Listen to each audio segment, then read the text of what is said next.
The 2020 hurricane season went down as the most active hurricane season on record, using up the designated list of names for the season and 8 names from the Greek alphabet. There were 30 of these storms in total, 13 hurricanes, 6 of which were major hurricanes. As we head into the peak of another active season, it's undeniable our tropical landscape is changing, starting with seeing these systems earlier. This year, for the 7th year in a row, a named storm developed before the start of hurricane season, with subtropical storm Ana forming on May 22nd. In fact, this past decade, 10 preseason storms developed, compared to just 3 in the previous decade. As a result, beginning this year, the National Hurricane Center started issuing their regular tropical outlooks on May 15th instead of June 1st. While the official start of the Atlantic hurricane season is still June 1st, the conversation to move the start to May 15th is underway. Right now, the NHC is looking at a quantitative threshold for adding or removing dates to the hurricane season. From there, the decision to move the beginning of the season can be made. Hurricane seasons are also more active now than they used to be. Over the last decade, an average season was said to have 12 named storms, 6 hurricanes, and 3 major hurricanes. The Atlantic Ocean moved into a more active period in 1995, which has now resulted in an increase in what we consider a normal season. As we enter a new decade, an average season is now considered to have 14 named storms, 7 hurricanes, with the number of major hurricanes remaining at 3. And tropical forecasters at the National Oceanic and Atmospheric Administration and Colorado State University continue to predict that this year will be even more active than that.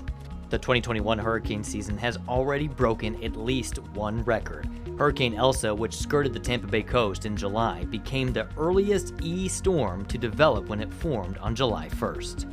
Climate and extreme weather researchers remain hesitant to attribute the recent increase in tropical activity to humans, but we can say that due to the impacts of humans on climate change, the storms are becoming more intense and impacting us more.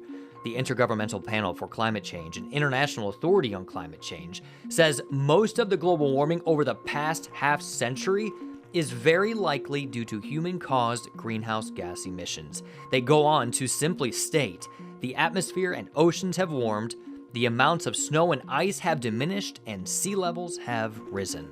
And these rising sea levels aren't happening in far-off, isolated locations. They're happening right here in Tampa Bay. The tide gauge in St. Pete has risen more than an average of 8.5 inches since 1947. And computer forecast models help scientists run simulations for what that could mean when it comes to storm surge. You know, some places get more storm surge, other places got less. But one thing that was a fact, further inland. So it will create increased flooding risk at the coast, no matter what happens, even if the hurricanes don't change at all. But hurricanes themselves are changing. As the atmosphere and oceans warm and sea ice melts, water vapor in the atmosphere increases. An increase of sea surface temperatures of about 1 degree Celsius has been estimated to result in a 7% increase in the intensity of the rainfall in a hurricane. We're not necessarily seeing the strongest evidence for more storms, but we are seeing a trend to stronger. The thing we know very well is that in the warmer world, the most intense storms, the Category 4s and the Category 5s, will become more intense. We aren't just talking about more intense hurricanes, but storms that rapidly intensify right up to landfall, ultimately producing more and longer-lasting damage to our Florida communities.